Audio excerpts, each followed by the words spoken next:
खुदा की कसम उसको कामयाबी से कोई नहीं रोक सकता जिसके साथ माँ बाप की दुआएं हैं, और उस शख्स को बर्बादी से कोई नहीं रोक सकता जिसके माँ बाप उससे नाराज हैं। दुनिया में और बहुत सारे गुनाह हैं, हर गुनाह की सजा, उसका रिजल्ट, उसका अजाब जो है वो बंदे को मरने के बाद पता चलता है, मगर माँ बाप की नाफरमानी वो गुनाह है।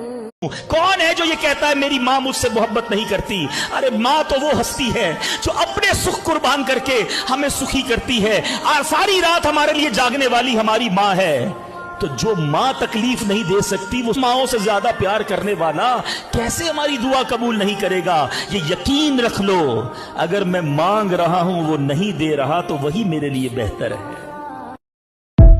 बहनों की दुआएं भाई को बहुत ऊपर ले जाती हैं, खुश नसीब है वो भाई। अच्छा, हमारे एक और निजाम पता है क्या है कि जब तक माँ बाप के साथ रह रहे हैं तो चले भाई बहनों में प्यार है।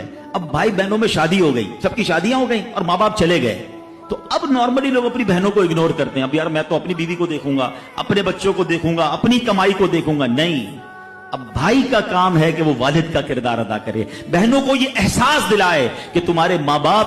अगर मैं आप सबको कहूं कि बताएं आपके लिए क्या दुआ करवानी है, तो तकरीबन 70-80% लोगों ने पता है क्या कहना है? हुजूर रोजी में बरकत की दुआ कर दें, कारोबार में बरकत की दुआ कर दें, नौकरी नहीं लग रही उसकी दुआ कर दें।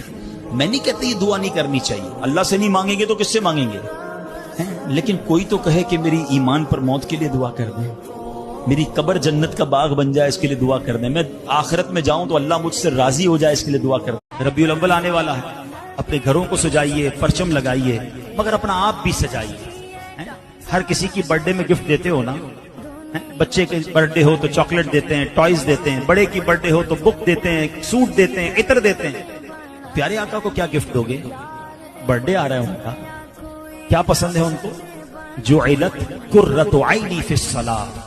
आका फरमाते मेरी आंखों हमेशा दुआ करो कि अल्लाह हमेशा मुझे देने वाला बनाना, कभी मांगने वाला ना बनाना। हमारे असलाफ मांगने को अपने लिए अंगारा समझते थे, भले भूखे रह जाएं मगर हाथ ना फैलाएं। तो अल्लाह करे कि ये खुददारी हमें भी नसीब हो जाए। आज बहुत सारे लोग जो हैं इस खुददारी की चादर को उतार कर लोगों के सामने हाथ फैलाने चले जाते हैं। एक बात मेरी याद रखिएगा, जो हाथ मांगने वाला बनता है ना, हमने देखा फिर वो मांगने वाला ही रह जाता है। हाँ, मांगने वाला हाथ मत बढ़ाना, मांगना है ना। शादी को इतना मुश्किल ना बना दे, बल्कि रिवायतों में आता है वो शादी सबसे अच्छी है कि जिसका बोझ कम हो।